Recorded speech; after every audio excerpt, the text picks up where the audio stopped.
What's happening? This is Rob Yang, and I want to talk about a real big problem that we have in America, which is constipation. Now, it's so apparent with constipation because of how much we spend on laxatives per year. We spend $725 million on laxatives per year on constipation. To quote a mentor, a colleague of mine, Paul Chek, he says Americans are full of crap, which is so true because of how much we spend on laxatives per year. So it's a real big problem. What compounds that problem is, for example, if someone says, I think I'm constipated, and then they go on the internet, type in Google, they type in constipation, boom, up pops WebMD or National Digestive Institute website, and they look and they read about constipation, and they say technically that you are not constipated unless you are having 3 bowel movements or less.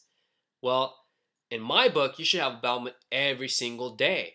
Because if you take that and you say, well, you should have, if you have 3 bowel movements a week, then you're considered somewhat normal. Well, let's just look at that uh, logically in terms of how much you're eating, how many meals you're having, and then the bowel movements you're having. So let's say someone has a bowel movement Monday, Wednesday, Friday, and then maybe a bonus on Sunday, right? Well, this is very, very common for people. But if you look at the sheer amount of food and volume of food they're eating and not having a bowel movement, that doesn't make sense. That's not healthy. So if we look at Monday, you have breakfast, lunch, dinner, no bowel movement.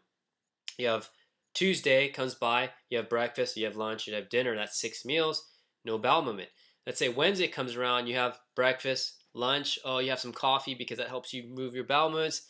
Boom, you have a bowel movement. That's maybe 7, maybe 8 meals that you've had over that about 3 day period, and you have had no bowel movement, or you have bowel movement at the seventh or eighth meal. Well, where does all the other food go if you're eating in your mouth, going through your mouth, and it's not coming out the backside? Well, all the toxins get accumulated in your body and they get recirculated, which is called auto intoxication. And that's a real big problem. There's what we call transit time in your digestive tract. So if you were to eat, for example, red beets, you would see it in your stool a certain time later. Well, a proper normal transit time for a healthy digestive tract is between 12 to 18 hours or so. So if I ate it now, 12 to 16 hours, 12 to 18 hours later, I should see that in my stool. If you see it 24 hours, 36 hours later, that means that food is sticking in your stomach way too long. So that is a form of constipation when you're having that slow transit time. And that's really important that you have a normal bowel every single day because you're getting rid of toxins that way. If you look at the research of the famous Russian Nobel Prize winning biologist, Eli Mechnikov, he's quoted all the time, even now, from his work in the late 19th century and early 20th century, and he says that death begins in the colon.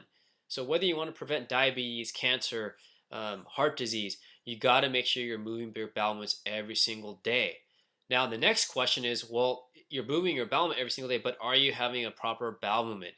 And the thing is, and what I teach my clients is you've got to look in the toilet. So you got to see what you're leaving behind because you should have basically a light brown banana or so in the toilet.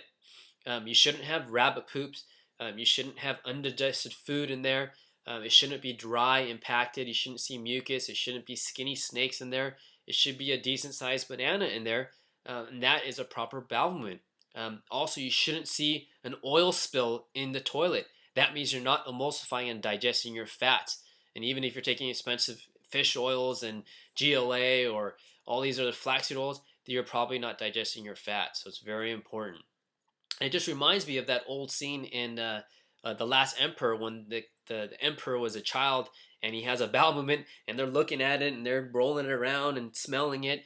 You don't have to go to that extent of smelling your bowel movement, but you should be examining your bowel movement so that you make sure that you're having that brown banana every single day. Now, the end product is important, but also the process of getting to the end product is also important. Meaning, when you finish a bowel movement and you open the door, it shouldn't be like you're wiping the sweat off your brow like you had a workout on the toilet. Some people actually really strain and feel like they're having a workout to push the bowel movement out. that is not a normal bowel movement. That means you are constipated to a lesser degree or greater degree. So you shouldn't feel like you have a workout, when you're having a bowel movement. The things, it should be easy to pass. You shouldn't strain very much, and you should feel like you're fully evacuated. It should feel very like a relief, like, ha, I'm done. I feel great when you had a proper bowel movement. That's very important. Again, otherwise, it's a form of constipation or a lesser degree of constipation. Now, if you're having any of these things, some real small tips that can actually make a big difference for you is one, the biggest thing I would say out of anything is going to be listening to your body and listening to the urge. And don't suppress the urge. A lot of people suppress the urge. As kids, we play and we suppress our pee or bowel movements because we don't want to miss out on the next game of hide and go seek, whatever it is. And adults do the same thing, whether it's they got to get some work done or they're in a meeting. So listen to your body and listen to the urge. Don't suppress it because eventually it will start to go away. So make sure you listen to the urge. Number two, is make sure that you try to create a rhythm, a cycle of things. So I like to have a bowel movement in the morning. If you do that, your body gets regular in that sense. And most of the times people travel, they get out of their rhythm of things. So get in a rhythm of trying to create that time to have a bowel movement if you are constipated. Now, to add on to the timing of that is about hydration. So number one rule, you guys know this, you know this, half your body with ounces of water per day. That's key. That will help move the bowel movements on a daily basis and hydrate the colon. But within that timing of things and creating a rhythm, what you can do is right when you get up in the morning, drink 2, maybe 3 room temperature glasses of water. And the key thing is room temperature water because if you drink cold water, it tends to spasm the stomach. So you want to make sure it's room temperature water.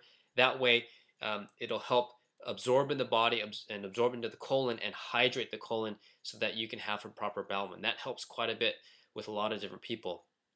Now, the fourth thing is actually to increase your fiber intake, which most people know. But you want to increase your fiber intake with food first. Remember, food first is always important. So vegetables first when you increase your fiber intake, and then it's fruit.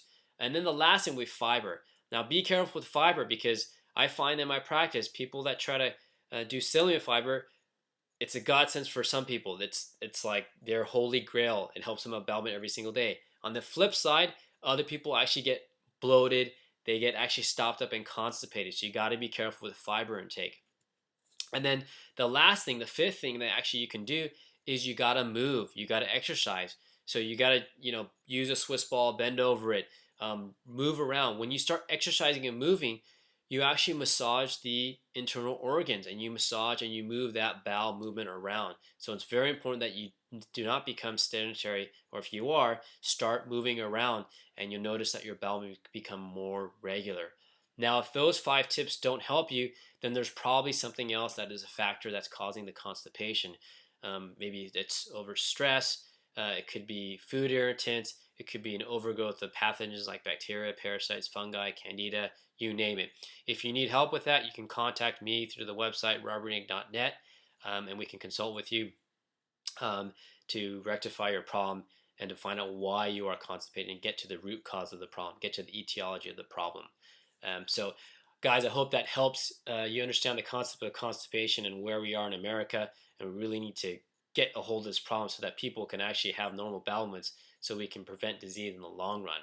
So, guys, thanks for listening. And remember, you got to eat well to feel well. So, until next time, see ya.